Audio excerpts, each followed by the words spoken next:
Alright guys, we're back with Richie's car. We got Cole here. He just finished the build. This is a car I had on the channel a while back when he first brought it down from New Jersey. The car's finished now, just had it on the dyno. Cole's going to tell you a little bit about it and then we'll go for a ride. Alright, quick little recap on the driveline combo. So we got a 5.3 with a glide. It's got a BTR cam kit, turbo stage 3 cam in it. It's got the 660 springs with the push rods, the chromoly push rods, BTR intake. It's got fuel injector clinic 1300 cc injectors. What else we got here? We have a Ward throttle body. It's got a 102mm throttle body. We have 799 heads on it, LS9 head gaskets.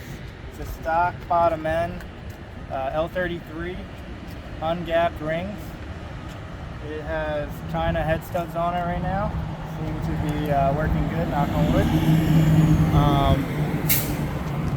We have a forced inductions 80mm turbo with a 4-inch downpipe, custom turbo kit. I think we went over that last time. It has a Treadstone 4.5-inch intercooler.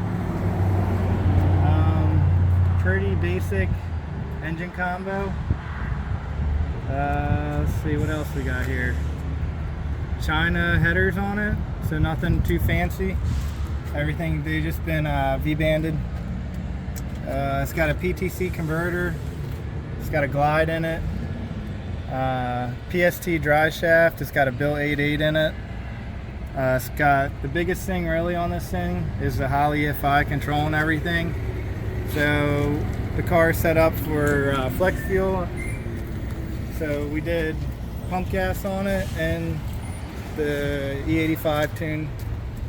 We just got done dynoing it on 24.5 pounds. The owner wishes to keep the dyno numbers on the down lows because he likes to grudge race. But I did put down some very respectable numbers. But it was on 24 pounds, very low timing numbers, and should move out on a 3,000 pound car. What else we got going here? It's got a trans cooler with the fan mounted underneath. It's got full TC suspension on it. Relocated uppers and relocated lowers. It's got Viking coilovers on the rear. Yeah. Ready to go for a ride? Of course. Go for a ride. Let's go.